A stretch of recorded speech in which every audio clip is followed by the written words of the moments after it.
Israel ने बंधकों को ढूंढने की कवायद और तेज कर दी है पहले के मुकाबले।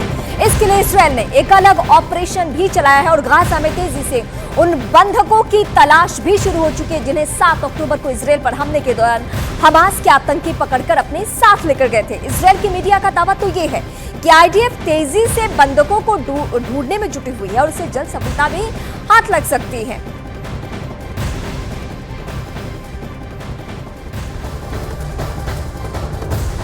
हमास के खिलाफ इसराइल के फाइनल स्टेज पर यह युद्ध पहुंच गया है। इसराइल की सेना गाजा के सेंटर तक पहुंच चुकी है, मोर्चा ले चुकी है। गाजा की सुरंगों में हमास का हेडक्वार्टर तक इसराइली सेना पहुंच चुकी है, लेकिन युद्ध का अब तक कब तक चलेगा ये बताना मुश्किल है। हमास के कब्जे से बंधकों की रिहाई नहीं हो जाती। इसराइल के प्रधानमंत्री नेतन्याहू ने साफ कह दिया है कि बंधकों की रिहाई तक ये जंग जारी रहेगी।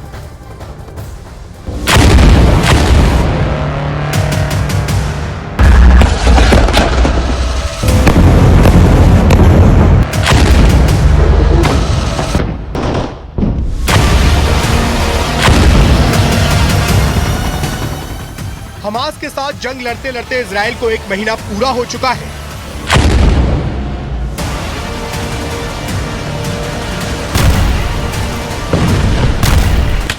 गाजा में हर घंटे हो रही ताबड़तोड़ फायरिंग ने हमास के लड़ाकों के होश उड़ा दिए हैं। हर मिनट इजराइल के रॉकेट हमास के किसी न किसी अड्डे को मिट्टी में मिला रहे हैं।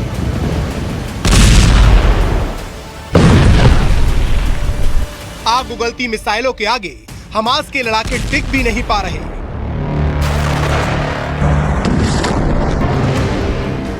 हमास के लड़ाके घरों की आड़ लेते तो हवाई हमले तेज हो जाते। जान बचाने के लिए सुरंग और बंकर में भागते तो इजरायली सेना के जवान वहां घुसकर उन्हें चुन चुन कर मारते।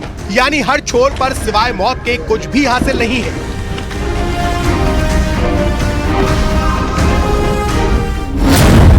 हमास का बारूदी स्टॉक। ये 7 अक्टूबर को हमास के आतंकवादियों के पास से मिले हथियार हैं, जिसका इस्तेमाल उन्होंने मासूमों के खून से गाजा की जमीन को तर करने के लिए किया था।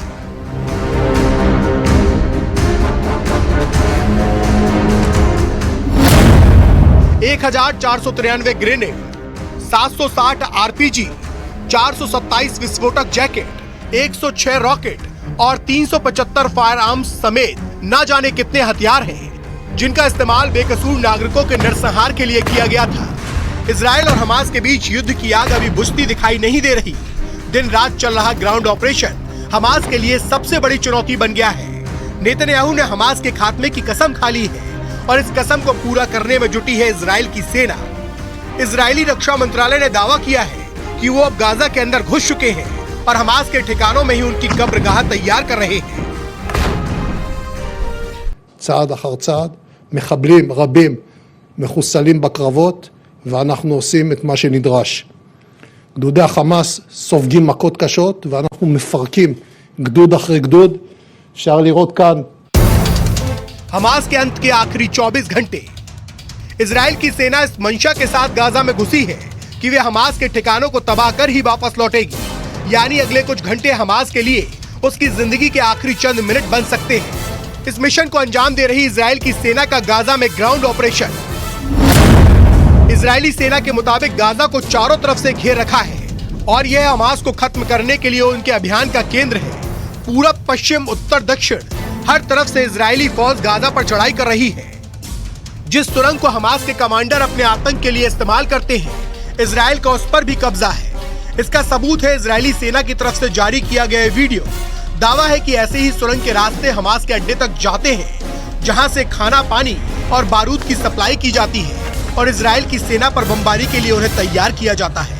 इजराइल का दावा तो यहां तक है कि ऐसे ही किसी बंकर में हमास का नेता सिनवार छिप कर बैठा है। नेतन्याहू की आखिरी कसम। इजराइल के पीएम नेतन्याहू ने कह दिया है कि हम लड़ाई के चरम पर हैं, हमें लगातार कामयाबी मिल रही है। गाजा पर जीत के लिए इजरायली सेना चढ़ाई कर रही है। गाजा हमास के हजारों कमांडर की कब्रगाह बन चुका है और हजारों ठिकाने निस्तेनाबूद हो चुके हैं। אנחנו פועלים בתוכה, אנחנו מעמקים את הלחץ על החמאס מדי שעה, מדי יום. עד כה חיסלנו אלפי מחבלים מעל הקרקע ומתחת לקרקע. हमास के कब्जे में 240 इजरायली नागरिक हैं। उन बंधकों को छुड़ाने की कोशिश की जा रही है। नेतन्याहू ने साफ कर दिया है कि जब तक बंधक रिहा नहीं होते तब तक युद्ध विराम नहीं होगा। एक एक बंधक की रिहाई उनकी जिम्मेदारी है। אם חיזבאללה יבחר להיכנס למלחמה, אם חיזבאללה יבחר להיכנס למלחמה, הוא יעשה את טעות חייו. 7 अक्टूबर से जारी नरसंहार का अंत दिखाई नहीं दे रहा। इजराइल को दुनिया के तमाम देशों का समर्थन मिल रहा है, तो हमास, हिजबुल्लाह और हूती जैसे संगठनों के साथ ईरान खड़ा है।